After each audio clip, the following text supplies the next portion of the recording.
Bonjour toutes et tous. Nous voici réunis pour un petit temps de partage dans la divine volonté. Et aujourd'hui, comme nous sommes le 19 mars 2022, fête de Saint-Joseph, je vous propose de faire un petit temps de partage de, dans les livres du ciel sur Saint-Joseph pour voir un peu ce que Jésus raconte de sa vie avec Saint Joseph et la Bienheureuse Vierge Marie. Et donc voilà, je voulais simplement partager cela avec vous. Et j'ai pris 3-4 petits textes dans les livres du ciel. Et voyons voir ce que le Seigneur nous apprend. Et bien sûr, mettons-nous en présence de la Bienheureuse Vierge Marie. Et aussi, nous ferons une petite prière à Saint Joseph. Et parce que nous ne devons pas oublier qu'il est le saint patron de la Sainte Famille et qu'il est le saint patron aussi de la Sainte Église catholique. Donc voilà, je vous propose donc que nous commencions vraiment par nous mettre en présence de la Sainte Famille. Au nom du Père qui nous a créés, du Fils qui nous a sauvés, de l'Esprit Saint qui nous sanctifie dans la divine volonté. Je te salue Marie, pleine de grâce, le Seigneur est avec toi. Tu es bénie entre toutes les femmes, et Jésus, le fruit de ton cœur immaculé, est béni. Sainte Marie, Mère de Dieu, prie pour nous pauvres pécheurs, maintenant et à l'heure de notre mort. Marie, je te demande la grâce d'ouvrir nos cœurs, afin que nous puissions recevoir toutes les grâces dont nous avons besoin, en ce jour tout particulier où nous allons regarder des enseignements de ton cher époux. Guide-nous sur le chemin de la divine volonté. Ouvre nos cœurs et nos âmes à la grâce de la divine volonté, que nous puissions suivre ce chemin que toi tu as fait et toute ta vie tu as vécu dans la divine volonté. Apprends-nous Marie à ce que nous puissions te suivre sur ce chemin. Amen. Je te salue Joseph, toi que la grâce divine a comblé. Le Sauveur est reposé dans tes bras et grandit sous tes yeux. Tu es béni entre tous les hommes, et Jésus, l'enfant divin de ta virginale épouse, est béni. Saint Joseph, donné pour Père au Fils de Dieu, prie pour nous dans nos soucis de famille, de santé et de travail, jusqu'à nos derniers jours, et daigne nous secourir à l'heure de notre mort. Saint Joseph, toi qui fus le papa de Jésus sur la terre, apprends-nous à être un exemple comme toi, que nous puissions être attentifs, que nous puissions être de bons époux, de bons parents, et que tout cela se fasse dans la divine volonté. Amen. Et bien voilà, nous allons commencer à parcourir quelques textes. Bien sûr, l'année passée, j'avais aussi fait une petite vidéo sur Saint Joseph, donc j'avais pris des textes qui se trouvaient au début des livres du ciel, dans les premiers tomes, dans les tomes 4 et 5, je pense. Maintenant, j'ai quand même décidé qu'on allait tout à fait d'un autre côté, et nous allons aller dans le tome 19, avec le premier petit texte que nous allons voir. C'est donc dans les livres du ciel, tome 19, au 15 juin 1926. De même que la connaissance donna la vie aux fruits de la rédemption, de la même façon elle donna la vie aux fruits de la divine volonté. J'ai choisi Joseph en tant que tuteur, coopérateur et surveillant de la reine souveraine, et moi. Aussi j'ai mis à tes côtés la vigilante assistance de mes ministres en tant que coopérateur, tuteur et dépositaire des connaissances, bénéfices et prodiges contenus dans ma volonté. Ma volonté veut établir son règne parmi les peuples. Ainsi je veux que tu déposes en eux cette doctrine céleste. tels de nouveaux apôtres, formant avec eux, au départ, un cercle servant de conjonction à ma volonté et la transmettant par la suite au peuple.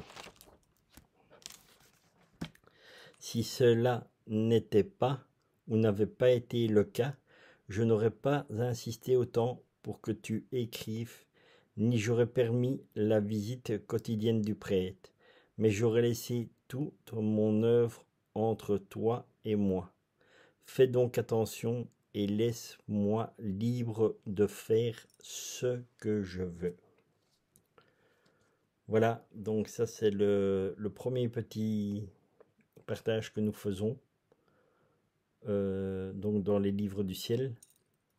Maintenant, qu'est-ce que nous pouvons dire de Saint Joseph? Que il fut vraiment l'exemple que chaque homme sur la terre devrait suivre. Donc, c'est-à-dire d'avoir vraiment le respect de la famille, le respect. La première chose que Saint Joseph avait, c'était le respect envers Dieu. Et ça, c'était la chose la plus importante. Parce que toute sa vie, déjà même avant qu'il ne soit avec la Bienheureuse Vierge Marie, Saint Joseph avait une vie vraiment très humble et vraiment une vie de prière et tournée vers Dieu. Et une chose qui était magnifique dans les écrits, parce que j'ai quand même eu la grâce de lire 2-3 livres sur Saint Joseph, même c'est vraiment quelqu'un que quand on lit le parcours de vie qu'il avait, il était vraiment toujours plongé dans l'amour. Et c'est ça qui est quelque chose aussi quelque part incroyable, parce que Jésus dit que Saint Joseph ne vivait pas dans la divine volonté, mais quand on voit et on ressent, d'après les écrits qui avaient été faits, on sent vraiment que cet homme vivait de l'amour de Dieu en permanence, qu'il était plongé dans cet amour. Et alors aussi, donc vraiment, c'est lui qui dirigeait la famille, parce que c'est lui qui disait à quel moment il prenait les temps de prière et tout ça, quoi. Et il avait un très grand respect de la Bienheureuse Vierge Marie, un très grand respect de Jésus. Et, et voilà pourquoi nous devons prendre ces exemples, parce qu'à l'heure actuelle, ce sont des valeurs qu'on a perdues, parce qu'on n'a plus ce respect. On n'a plus on n'a plus le respect vis-à-vis de notre épouse ou vis-à-vis de nos enfants. On est devenu dans un monde banal. Et souvent, je me fais la réflexion, et même vis-à-vis de mon épouse, c'est pour ça que je prends toujours mon cas personnel, et je me dis, voilà, hein, aujourd'hui j'ai vraiment été loin de ce que Saint Joseph représentait pour la Vierge Marie. J'ai vraiment fait tout l'inverse de ce que lui faisait, quoi, parce que j'ai pas demandé à mon épouse, par exemple, de partager un temps de prière avec elle, ou bien il y avait quelque chose au ménage qui n'était pas fait, et voilà. Et souvent, et c'est assez incroyable, dans le temps où on arrive à la période de la fête de Saint-Joseph, c'est comme s'il y avait quelque chose en moi qui disait, regarde ta vie, Richard, est-ce que tu suis l'exemple de Saint Joseph? Est-ce que tu fais attention à ton épouse? Et là, je commence à me dire, oui, oui, oui, c'est vrai que j'ai dit, ben, mettons cela dans la divine volonté maintenant, et vraiment, essayons de changer. Et voilà, c'est ce que moi, personnellement, j'essaye de faire. Et c'est quelque chose que je recommanderais à chaque mari et à chaque père de famille. Voilà, de prendre vraiment Saint Joseph comme exemple, et voilà, et confier notre famille aussi sous sa sainte protection. Alors, le deuxième passage que je vais vous lire, c'est dans le livre du ciel au tome 20. Et là, donc tome 20 à la date du 1er janvier 1927. Toute sa vie fut le symbole et l'appel de la divine volonté. Tout petit, je me suis soumis à la cruelle blessure de la circoncision, qui m'a fait pleurer des larmes amères, non seulement à moi, mais à ma maman et à mon cher Saint Joseph.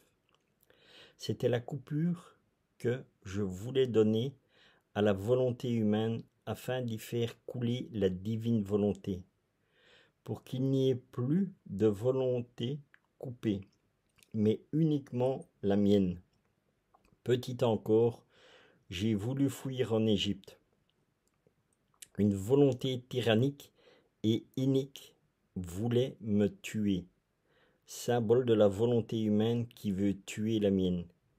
J'ai fui afin de dire à tous, fuyez la volonté humaine si vous ne voulez pas que la mienne soit tuée. Ici, je fais vraiment aussi une petite parenthèse sur ce que Jésus dit. Fuyez la volonté humaine si vous ne voulez pas que la mienne soit tuée. C'est une très bonne réflexion qu'on peut se faire à l'époque où nous vivons maintenant, parce que comme nous mettons Dieu dehors de tout, nous mettons Dieu dehors des écoles, dehors des palais de justice, dehors des lieux publics où, je me rappelle, étant enfant, il y avait un crucifix qui était mis vraiment à beaucoup d'endroits, et maintenant on fait tout pour que Jésus disparaisse. Mais c'est vraiment comme il est dit ici, fuyez la volonté humaine si vous ne voulez pas que la mienne soit tuée. En fait, on veut vraiment tuer Jésus. On ne veut surtout pas, on veut surtout plus parler de Dieu, plus parler de religion. On doit vivre dans un monde de laïcité où tout le monde peut faire ce qu'il veut, on peut passer les lois comme on veut, on peut torturer les gens, on peut rentrer dans des conflits. Tout ça, c'est normal. Voilà le grand problème de notre époque. Donc, et voilà, et maintenant, c'est vrai aussi que Jésus nous donne ce cadeau justement de la divine volonté, parce qu'il nous donne tous les atouts pour que nous n'arrivions pas à ça. Donc c'est bien expliqué ici même dans ce livre-ci, et dans ce passage-là, où il nous dit, fouillez la volonté humaine. Et donc vraiment, commençons à vraiment entrer dans la grâce de la divine volonté, afin que le Seigneur ne meure pas, qu'il vive en nous, et que nous puissions continuer à parler de lui de n'importe quel côté où nous allons.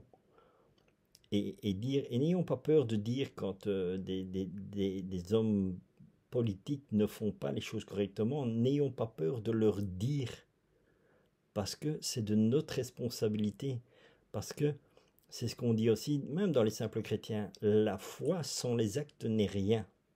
Donc, si les hommes politiques, les dirigeants politiques décident de passer des lois et que nous disons « Oh, je vais aller prier pour demander que ça passe pas », mais que nous n'allons pas dire à ces gens que ce qu'ils font ne va absolument pas, ça sert à rien. Nous devons prier pour demander vraiment au Seigneur et aller leur dire. Et aller leur dire comment? Pas en faisant des révolutions, hein. Aller le dire avec amour. Donc vraiment dire, voilà, ce que vous proposez là ne va pas. Les lois que vous faites ne vont pas. Vous tuez les gens, vous mettez les gens dans les ennuis, vous les empêchez de travailler. Il y a plein de choses que les hommes, les dirigeants politiques à l'heure actuelle font, et ça ne va pas. Et pour l'instant, c'est comme ça que ça commence à faire des petites révolutions un peu à gauche, à droite dans tous les pays, parce que les gens commencent à se rebiffer, mais il y en a beaucoup qui se rebiffent dans la violence, en commençant à casser ça et ça. Ça ne sert à rien. On ne répond pas à la violence par la violence.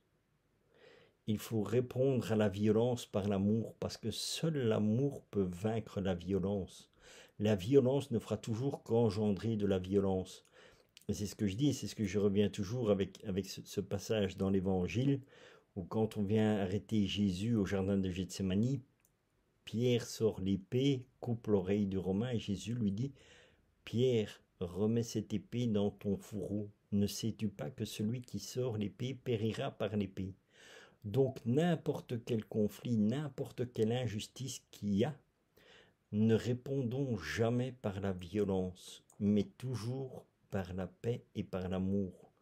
Il faut pas avoir peur de dire les choses platement, telles qu'elles sont, telles que nous les avons sur le cœur, mais toujours dans le respect et dans l'amour. Et maintenant c'est cette grâce que nous pouvons dire que nous pouvons le faire parce que Dieu nous donne la divine volonté.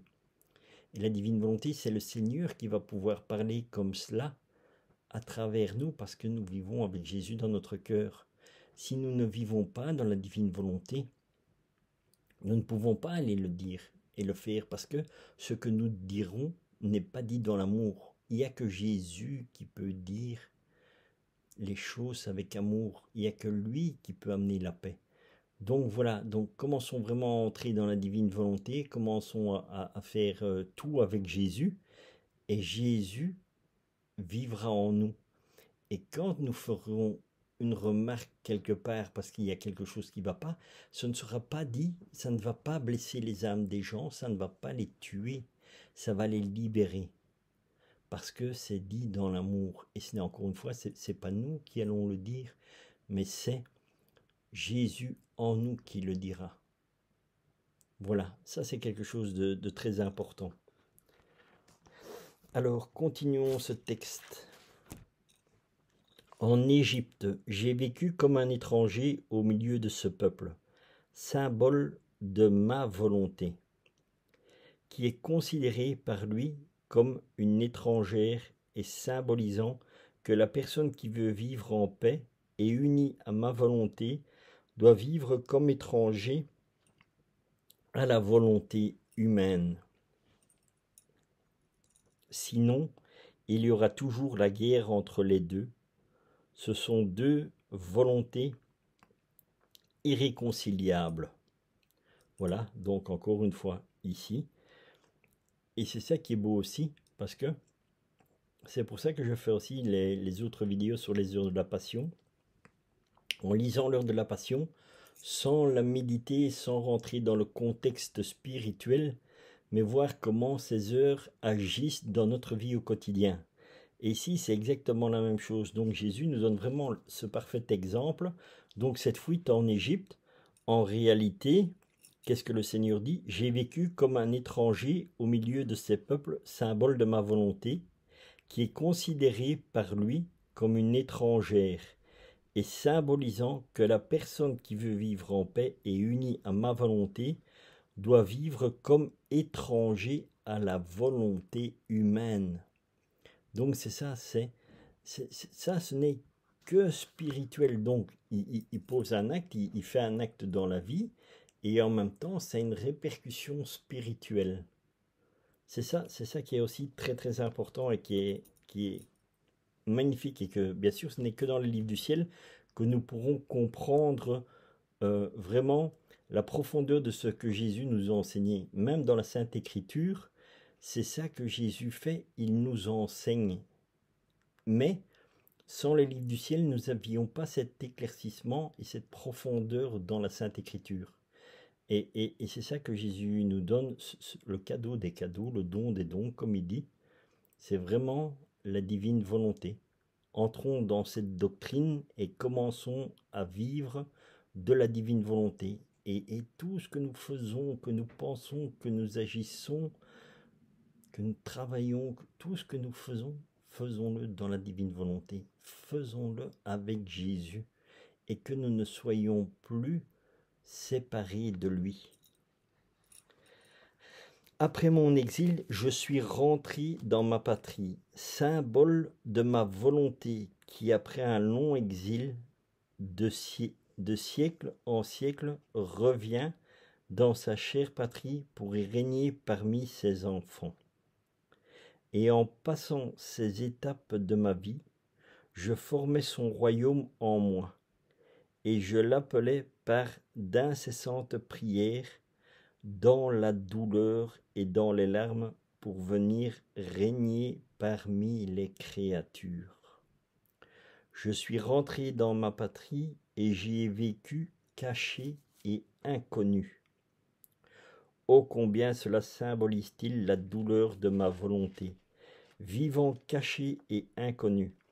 Et dans cet anonymat, je demandais que soit connue la suprême volonté, qu'elle puisse recevoir l'hommage et la gloire qui lui sont dus. chaque chose que je faisais symbolisait une souffrance de ma volonté, la condition où les créatures la plaçaient et un appel à revenir dans mon royaume.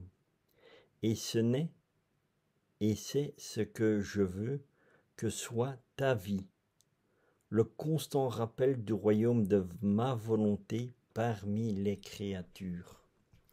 Donc voilà, vraiment, je trouve que c'est vraiment un très très beau texte où le Seigneur veut qu'à chaque instant nous soyons dans la divine volonté. Quoi que nous fassions, tout doit toujours être centré sur Dieu. Et comme il est dit dans la Sainte Écriture, cherchez le royaume des cieux, le reste vous sera donné de surcroît. Et le cadeau qui est fait vraiment dans la divine volonté, c'est quelque chose que j'ai expérimenté. Il y a beaucoup de personnes dans la divine volonté qui ont commencé à faire leur vie pour connaître la divine volonté. Et notamment ma sœur Karine au Canada, elle l'a dit elle-même, elle sentait vraiment la présence de Jésus en elle. Elle sentait que Jésus était là, que Jésus lui donnait la lavait, que Jésus préparait le dîner, que tout était fait avec Jésus. Et elle dit, je m'en rendais compte. Elle dit, c'est incroyable parce que, elle dit, c'est quelque chose d'incroyable. Elle dit, je sens vraiment Jésus. Et moi, j'ai eu aussi cette grâce. Et vraiment, et Jésus le dit, parce que au départ, c'est assez surprenant. Et Jésus dit, mais ce que vous ne savez pas, que vous ne comprenez pas, c'est que chaque seconde de votre vie, je m'occupe de vous à chaque instant. Et nous ne prenons pas conscience de cela. Mais en lisant les livres du ciel, parce que c'est qu'en lisant les livres du ciel que nous commençons à comprendre et à vivre dans notre divine volonté. Donc, c'est ce que je dis toujours aussi et que je conseille toujours aux personnes, lisez les livres du ciel parce que si vous ne les lisez pas, vous n'allez pas vivre dans la divine volonté. Pour vivre dans la divine volonté, il faut lire les livres du ciel parce que c'est Jésus qui nous enseigne, c'est Jésus qui nous éclaire, c'est Jésus qui nous met cet amour en nous. Et quand nous vivons dans l'amour, tout devient différent. C'est vraiment le ciel sur la terre. Voilà, c'est aussi vraiment quelque chose que je voulais vous partager et que voilà, et c'est pas il y a beaucoup même de personnes qui disent c'est extraordinaire, ben non, c'est pas extraordinaire, c'est normal. C'est ce que Jésus il dit, c'est je vis ma vie avec toi, simplement. Voilà. Alors, poursuivons notre petite lecture. Nous allons aller dans le tome 20 au 6 janvier 1927. Tome 20, 6 janvier 1927. L'ordre de la providence dans l'incarnation et dans les manifestations des saints mages. Je pensais aux saints mages qui ont rendu visite au petit enfant Jésus dans la grotte de Bethléem. Mon toujours aimable Jésus me dit, « Ma fille, vois l'ordre de ma divine providence. Pour le grand prodige de mon incarnation, j'ai choisi une vierge humble et pauvre, et comme gardien qui agissait pour moi comme un père, un homme vierge, Saint Joseph, si pauvre qu'il avait besoin de travailler pour subvenir à notre famille. Tu vois que dans les plus grandes œuvres et le mystère de mon incarnation ne pouvait être plus grand. Nous choisissons toujours des personnes qui n'attirent pas l'attention. Tout ce que Jésus fait, c'est toujours dans la discrétion, dans la simplicité, dans l'humilité. C'est jamais dans la fanfare, en faisant des coups de klaxon, de tout ce qu'on veut, de tous les côtés. Non. Jésus, il vient, hop. Et, et là déjà, on peut comprendre aussi euh, euh, un passage que j'ai beaucoup aimé de Saint François d'Assise. À un moment donné, Saint François d'Assise, il dit à ses frères, « Venez mes frères, allons évangéliser. » Et tous les frères, ils étaient contents, ils disent, « Oui, oui, on va aller évangéliser, on va aller évangéliser, on va aller dans tel village. » Et les voilà partis. Et Saint François, il est là, il descend avec ses frères, et il passe, il marche dans le village. Rien. Il dit rien, il fait rien et tout. Et il traverse le village et il sort. Et après, il dit à ses frères, il se retourne quand ils étaient dehors du village, il dit, quelle belle évangélisation. Et ses frères, il dit, François, mais on n'a rien fait, on n'a rien dit, on est juste passé. Il dit, mais voilà, justement, c'est ça. Nous sommes passés, on s'est tu. Le Seigneur est passé dans le village. Et nous n'avons rien dit. Ah, quand j'ai connu cette histoire de Saint François, j'ai dit, merci Seigneur, quelque chose extraordinaire. Voilà. Jusqu'où la simplicité. D'ailleurs, c'est pas pour rien que le Seigneur l'a choisi pour rebâtir son Église. Vraiment, il pouvait pas tomber sur une meilleure personne que Saint François d'Assise parce que il avait vraiment cette simplicité. C'est pas pour rien que son nom c'est El Poverello, le pauvre. Très très pauvre, mais tellement riche de Dieu. Voilà quoi. Alors, continuons notre petit parcours dans le texte.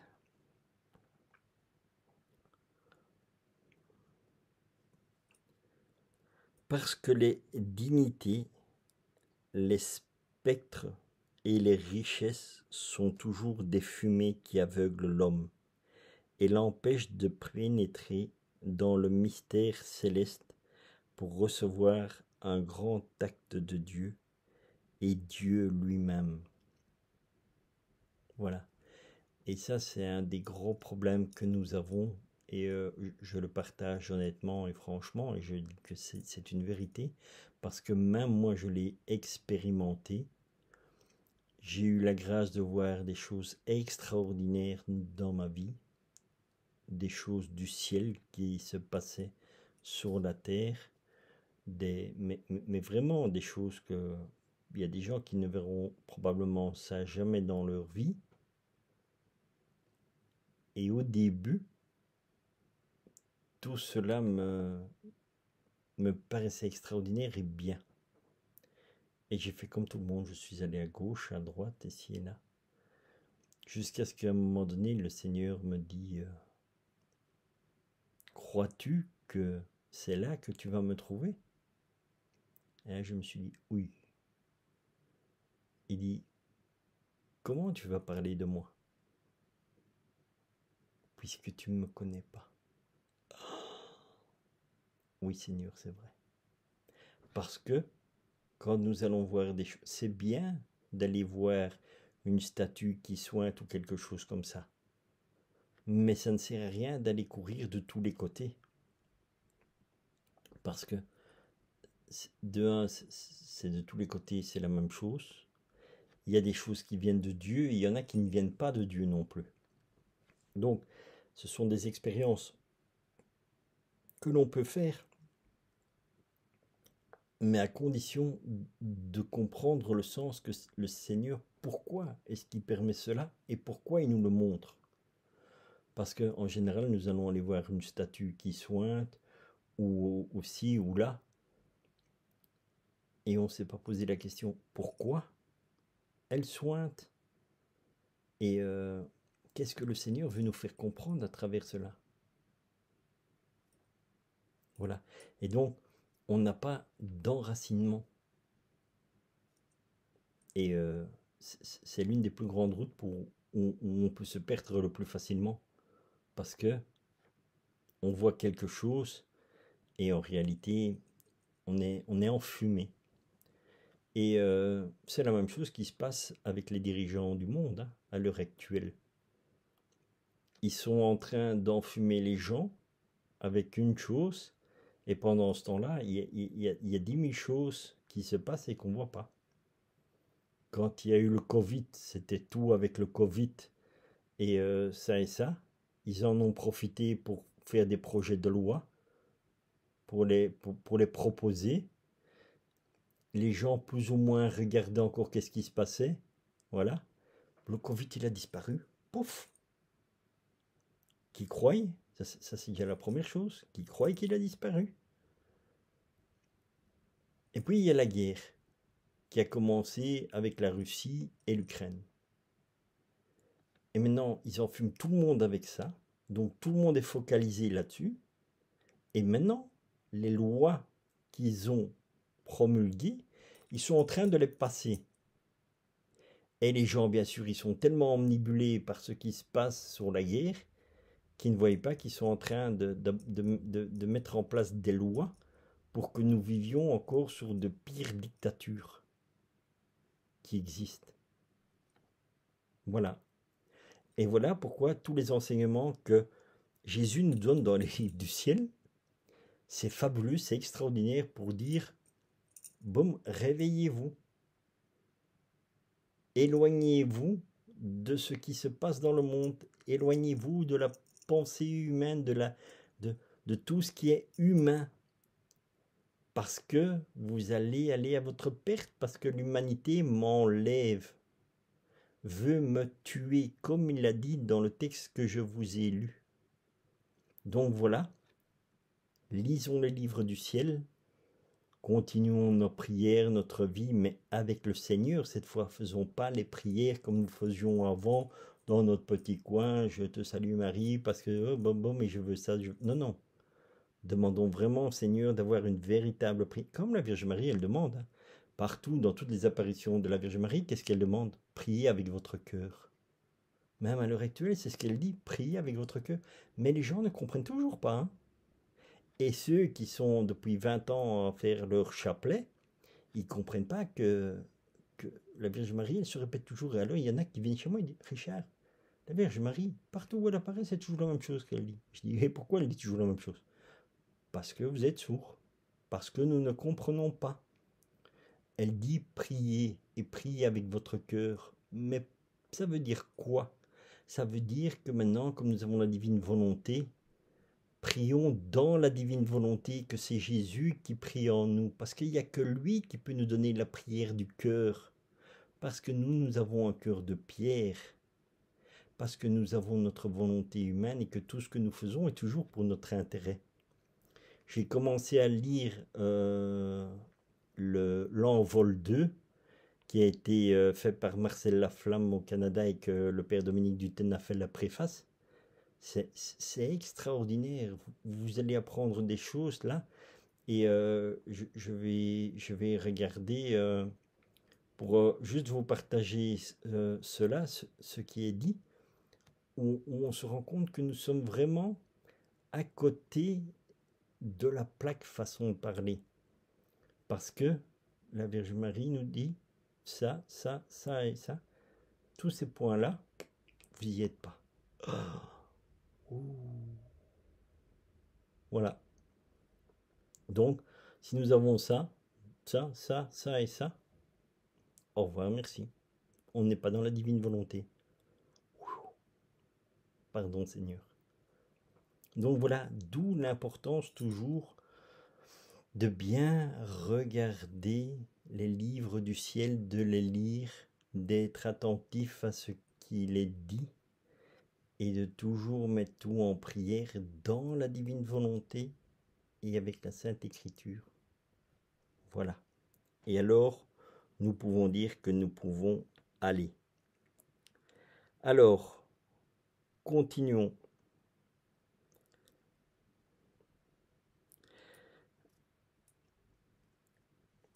Mais afin de manifester aux créatures la venue du Verbe de Dieu sur la terre, je voulus l'autorité royale d'hommes savants et érudits,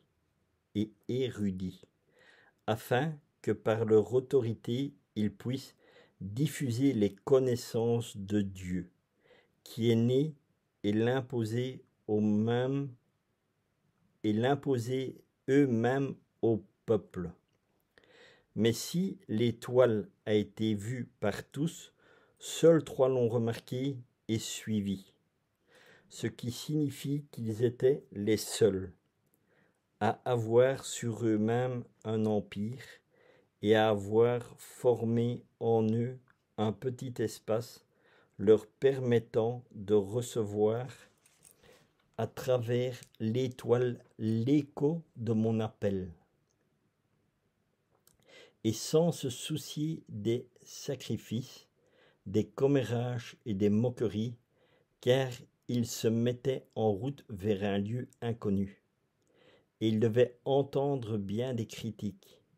Ils ont suivi l'étoile, unie à mon appel, qui résonnait en eux, les illuminait, les attirait, et leur parlait de celui auquel ils devaient rendre visite. Ivres de joie, ils ont suivi l'étoile. Ce passage-ci aussi est extraordinaire si on développe un petit peu. Et sans se soucier des sacrifices, des commérages, des moqueries, car ils se mettent en route vers un lieu inconnu. Ils devaient entendre bien des critiques, et ils ont suivi l'étoile unie à mon appel qui résonnait en eux. Il illuminait, les attirait, et leur parlait de celui auquel ils devaient rendre visite. Ivres de joie, ils ont suivi l'étoile. Quand le Seigneur nous confie une mission que chaque chrétien a, que chaque être humain a, le Seigneur a toujours quelque chose pour chacun d'entre nous. Il ne nous dit pas à l'avance, il faut faire ça, ça, ça. Non, non. Il dit, suis-moi et confiance. De la même manière, quand le jour où, parce que je posais toujours ces 2 questions au Seigneur, qui suis-je et que dois-je faire? Il m'a dit, tu es prêtre dans mon cœur et tu seras apôtre de la divine volonté. Et j'ai dit, c'est quoi? Parce que je connaissais ni l'un ni l'autre. Et il a dit, aie confiance en moi, suis-moi. Je vais tout enlever et je vais tout te donner. Voilà comment le Seigneur parle pour dire ce qu'il attend de chacun d'entre nous. Avec Moïse, c'était pareil. Il a demandé à Moïse de libérer son peuple. Il lui a pas dit comment ni quoi. Il a dit va. Et Moïse est allé. Abraham, pareil. Il a dit occupe-toi de mon peuple. Et voilà. Sans jamais savoir où aller, ni quoi faire, ni comment faire. Et on se demandait pourquoi. Parce que, voilà, ils disent, voilà, on va faire ça, ça. On ne sait pas. À l'heure actuelle même, j'ai eu la grâce d'avoir comme ami frère Elie, qui est en Italie. Quand le Seigneur lui a dit, maintenant tu vas te mettre en route, il ne savait pas quoi faire, il ne savait pas comment faire, ni rien du tout. Le Seigneur lui a dit, suis-moi. D'accord. Et au jour le jour, on avance avec le Seigneur. On ne sait pas où on va. Parce que pour nous, êtres humains, demain n'existe pas. Dans 5 minutes n'existe pas. Parce que nous vivons dans un temps. Et c'est pour ça que Jésus nous dit toujours, vivez l'instant présent. Et vivez-le comme si c'était le dernier moment. Donc, parce que nous devons toujours être prêts. Parce que nous ne connaissons ni l'heure, ni le temps, quand le Seigneur viendra nous chercher. Et dire, maintenant tu me suis de l'autre côté. Ah. Donc, soyons toujours prêts. Soyons toujours dans cet état de grâce qui nous permet d'aller au ciel directement. Et ça, c'est quelque chose que nous apprend aussi dans la divine volonté. C'est ce que le Seigneur y dit. Demain, pour nous, n'existe pas. Et en Dieu, c'est un temps présent éternellement, puisque tout a été fait en un seul acte. Donc, de toute éternité, il dit, je vous ai choisi. Parce que tout a été fait en une fois.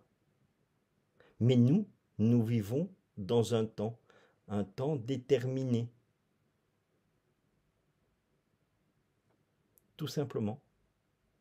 Voilà. Et c'est pour ça que le Seigneur ne nous dit pas quand ça va être, ce qui va être là ou là ou là. Non. Il a dit des choses. Moi, il a dit, je te donnerai un nom et une maison. Quand, comment, je ne sais pas. Mon nom, il me l'a donné pour faire l'évangélisation. Il a dit, à un moment donné, il dit, pour l'instant, je veux que quand tu donnes des vidéos ou tout ça, et que c'est sur l'école de la divine volonté, c'est Richard Emmanuel. Et il m'a dit, un jour viendra où ce sera plus Richard Emmanuel, mais Emmanuel. Quand, je ne sais pas. Comment, je ne sais pas. Dieu seul le sait, mais j'ai confiance en lui. Et pour l'instant, c'est ce que je fais. Donc partout, vous pouvez voir quand je mets quelque part, c'est Richard Emmanuel. Et pourquoi Jésus a donné ça? Il a dit, parce que comme c'est dans la divine volonté, je veux que les gens se rendent compte que je suis parmi eux. Et c'est ça, le prénom Emmanuel est Dieu avec nous. Et c'est en réalité aussi mon deuxième prénom. Donc sur ma carte d'identité, c'est marqué Richard Emmanuel. Donc ça n'a rien d'extraordinaire, ça n'a rien de spécial. Le nom, je l'avais déjà à mon baptême. Et c'est là qu'on comprend quand Jésus dit « De toute éternité, je vous ai choisi ». Voilà. Moi, je ne le sais pas et je le découvre. Et je le découvre comment? À chaque instant de ma vie, à chaque seconde que je vis. Merci Seigneur pour cet instant que tu me permets de vivre. Merci pour le don de la vie. Merci pour la grâce de vivre. Et merci du don de la divine volonté que je puisse vivre maintenant ma vie en toi et toi en moi. Voilà la grande importance de cela. Alors, continuons. Tu vois donc que pour accorder le grand don de l'incarnation, il fallait une vierge qui n'eût pas de volonté humaine, qui fût plus du ciel que de la terre, de même qu'un miracle continuel qui la disposait à ce grand prodige. Parce que la Vierge Marie est la seule personne qui a vécu dans la divine volonté, parce que c'est le don que Dieu lui a fait pour pouvoir accueillir son Fils en elle et vivre en elle, et vivre sa vie avec Jésus. La Vierge Marie n'est jamais sortie un instant de la divine volonté. Et c'est pour ça que là, nous pouvons commencer à comprendre aussi pourquoi Marie ne disait jamais rien. Parce que elle faisait mourir sa volonté. Et elle prenait tout dans son cœur. Pourquoi? Parce que, étant donné qu'elle vivait pleinement et pleinement consciente dans la divine volonté, elle donnait tout à Dieu. Et elle faisait la volonté de Dieu. Voilà, c'est pour ça que c'est un exemple extraordinaire et une grâce incroyable que on ne se rend même pas compte de cette richesse que Jésus nous a donnée quand il est mort sur la croix, en disant à la Vierge Marie, « Femme, voici ton fils à Jean. » Et il dit à Jean, « Jean, voici ta mère. » Mais quel cadeau extraordinaire nous avons reçu et nous n'en sommes pas conscients. on ne pouvait même pas réaliser ni comprendre le cadeau des cadeaux qu'elle nous faisait, que Jésus nous faisait en nous donnant la bienheureuse Vierge Marie comme maman. C'est notre petite maman, moi je l'appelle toujours ma petite maman du ciel, parce que à chaque seconde de ma vie, elle veille sur moi et elle me protège et elle fait tout pour que je sois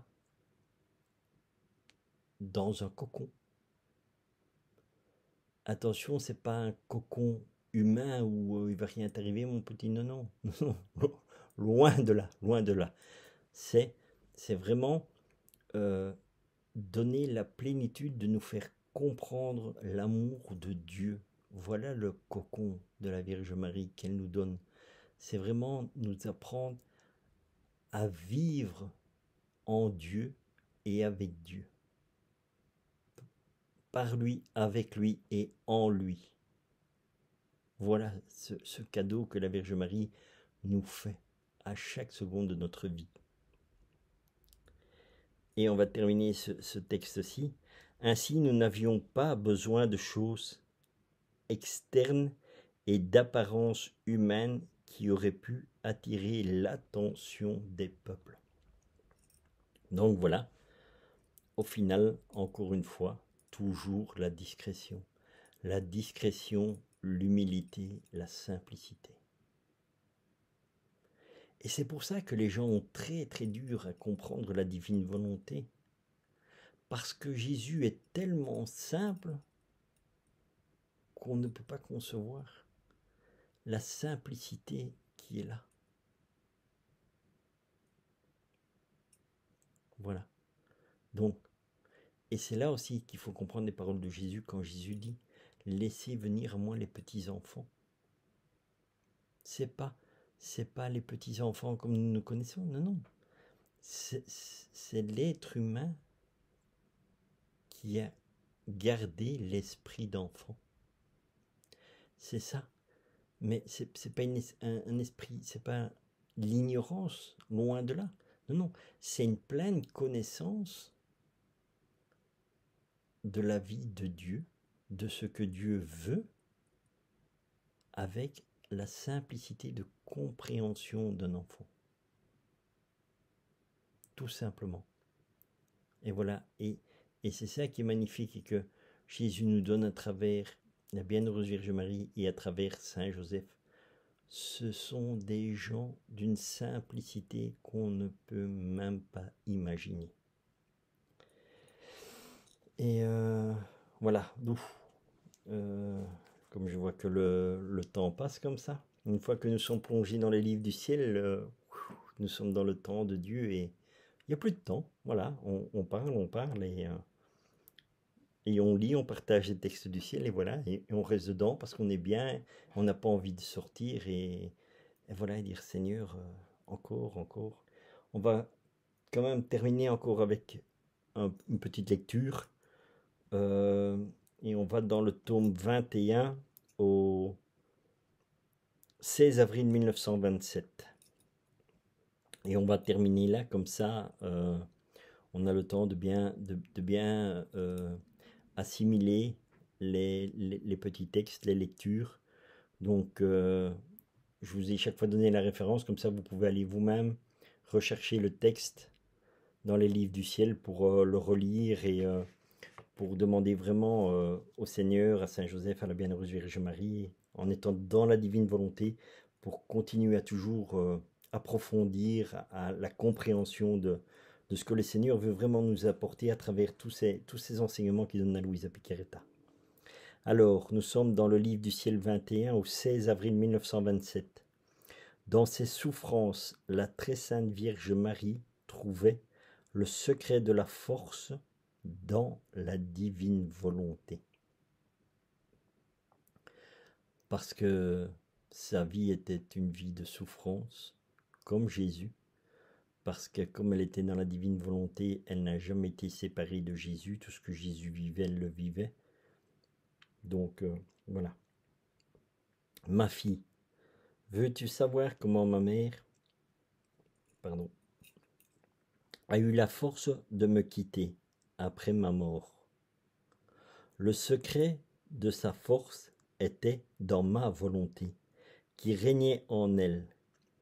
Elle vivait d'une volonté divine. Mon humanité, elle, avait par conséquence une force incommensurable. Or, tu dois savoir que lorsque ma mère transfixée m'a laissé dans le sépulcre, ma volonté l'a gardé immergée dans deux mers immenses, l'une de la douleur et l'autre plus vaste des joies et des béatitudes. Encore une fois, et c'est là aussi que nous devons comprendre, que je dis toujours, parce qu'il y a des gens qui disent la douleur c'est ça, c'est ci, c'est ça, c'est parce que on n'en comprend pas le véritable but, on n'en comprend pas les fruits que ça va nous porter, ni quoi que ce soit. Mais voilà, et c'est ça que le Seigneur fait, donc il la laisse dans une immense douleur, et l'autre plus vaste de joie et de béatitude, parce que l'amour de Dieu surpasse toutes les douleurs. Et c'est pas non plus pour faire plaisir de faire mal à la Vierge Marie, de dire voilà, non, non. C'est pour nous faire aussi comprendre à nous, à chaque être humain, sur chaque génération, que nous avons tous des souffrances dans notre vie. Et que, voilà, nous devons apprendre à voir le fruit que cela va porter. De la même manière que Jésus a été crucifié sur la croix pour nous sauver. Au départ, la croix elle est douloureuse et puis elle devient une croix glorieuse.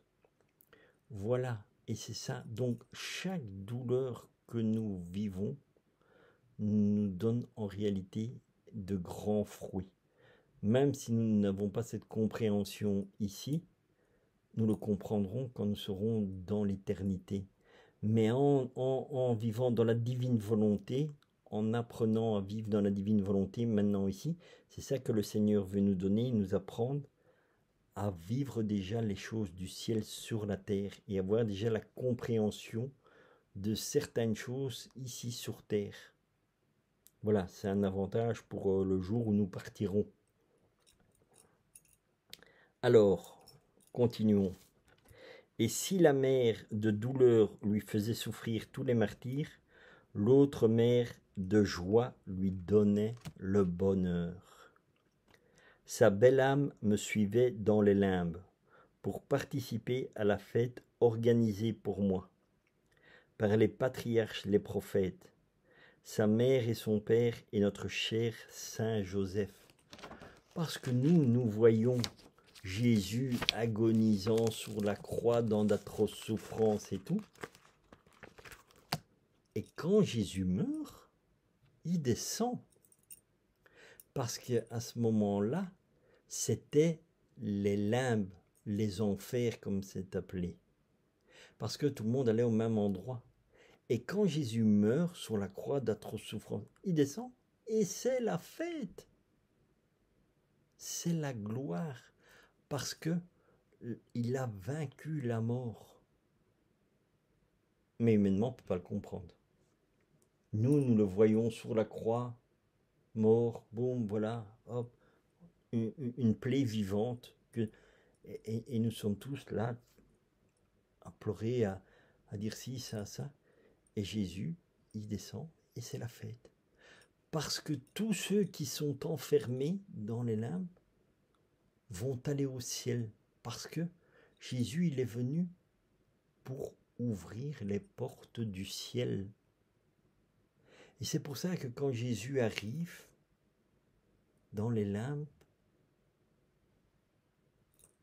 tout le monde est content de le voir, parce qu'ils savent que le Seigneur est là pour aller les conduire au ciel, parce que Jésus dit « Je suis le chemin, la vérité et la vie. Nul ne peut aller au ciel s'il ne passe par moi. » Et quand, bien sûr, eux, ils voient Jésus arriver, eh bien, c'est la fête. Et voilà, eh bien, j'ai même pas fait attention, et voilà, c'est ce qui est dans la suite du texte. Par ma présence, les limbes sont devenues un paradis. Je ne pouvais faire moins que lui permettre à elle qui me fut inséparable dans ma douleur d'assister à la première fête des créatures. Donc, tout ça, on ne savait pas avant la divine volonté. C'est dans la divine volonté que le Seigneur lui-même nous révèle ce qui s'est passé. Parce qu'il n'y a personne qui a su l'accompagner. Parce que combien de fois Jésus, il dit pas, il dit plusieurs fois, là où je vais, vous ne pouvez me suivre. Il a dit ça à ses apôtres, et il a dit ça, vous allez le voir sur les vidéos que j'ai fait sur la confession. Il y a encore un moment donné où Jésus fait des reproches aux scribes et aux pharisiens en leur disant, vous ne pouvez pas aller où je vais. Voilà. Parce qu'il y a des endroits où Dieu va, et nous, on ne peut pas aller.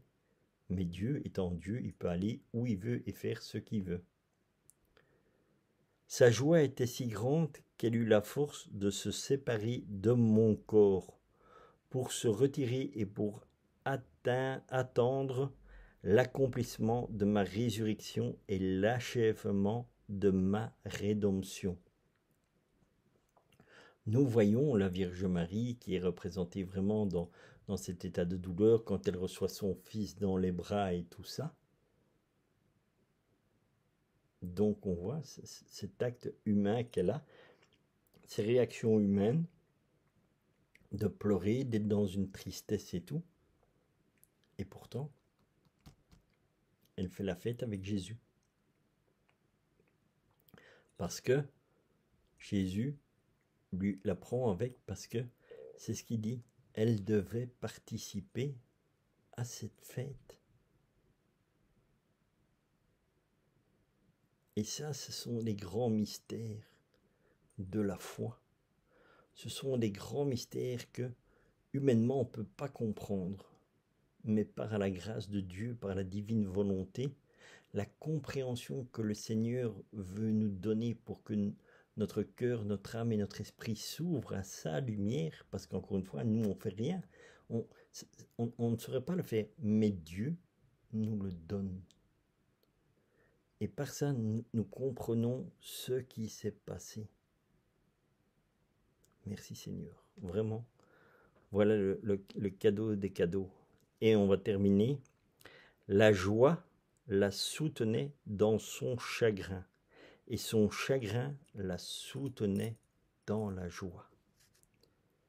Quiconque possède ma volonté ne peut jamais manquer de force ni de joie, et a tout à sa disposition.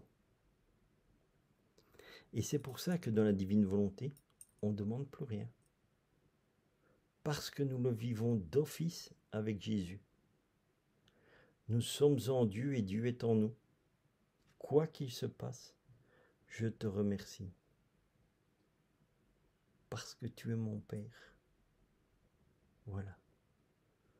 Merci Seigneur. Eh bien voilà, chers frères et sœurs, j'espère que ça vous a apporté un peu de baume au cœur. Vraiment, moi je suis dans une joie extraordinaire, comme à chaque instant de ma vie à passer avec le Seigneur. Qu'il pleuve, qu'il fasse beau, qu'il fasse mauvais, que nous sommes dans la souffrance ou dans la joie avec Dieu, c'est toujours dans l'amour. Et l'amour, c'est le remède à tout. Donc, vraiment, continuons à avancer dans la divine volonté et vraiment rendons grâce à Dieu pour tout ce qu'il fait à chaque seconde dans notre vie. Je vous propose de terminer par une petite prière à notre Papa pour lui dire merci de toutes les grâces que nous avons reçues en ce temps de partage et remercions-le aussi pour les grâces qu'il nous a données à travers le partage des enseignements dans le livre du ciel de la Bienheureuse Vierge Marie et de Saint Joseph. Je sais que en ce temps-ci où nous avons partagé, il nous accompagne, puisque nous sommes dans la divine volonté, ça ne sait pas être autrement. Donc voilà, ayez vraiment cette foi, croyez-en vraiment, le Seigneur est toujours avec vous à chaque seconde de votre vie. Et à chaque seconde de votre vie, il dit « Je t'aime ». Voilà. Rendons grâce à Dieu pour toutes ces merveilles qu'il fait à chaque instant dans nos vies. Au nom du Père qui nous a créés, du Fils qui nous a sauvés, de l'Esprit Saint qui nous sanctifie dans la divine volonté. Notre Père qui es aux cieux, que ton nom soit sanctifié, que ton règne vienne, que ta très sainte volonté soit faite sur la terre comme au ciel. Donne-nous aujourd'hui notre pain de ce jour. Pardonne-nous nos offenses, Seigneur, comme nous pardonnons à ceux qui nous ont offensés. Et ne nous laisse pas entrer en tentation, mais délivre-nous du malin. Seigneur, dans la divine volonté, je te rends grâce pour toutes les grâces que nous avons reçues en ce temps de partage dans la divine volonté. Merci pour les éclaircissements que tu nous apportes sur la bienheureuse Vierge Marie, sur le bon Saint Joseph. Merci qu'il soit toujours auprès de nous, qu'il dirige nos familles, qu'il nous dirige à nous particulièrement pour que nous puissions être vraiment à son exemple, qu'il se sert aussi dans la divine volonté de nos cœurs et de nos âmes afin que nous puissions être à son image, un bel exemple d'amour, de paix, de charité, de simplicité. Et je profite aussi pour ce temps pour souhaiter dans la divine volonté une sainte fête à toutes les personnes qui s'appellent Joseph, à toutes les femmes qui s'appellent Joséphine, Giuseppina, à tous ceux qui portent le nom de Saint Joseph. Nous vous souhaitons une sainte fête dans la divine volonté. Amen. Rendons grâce à Dieu pour tout dans la divine volonté.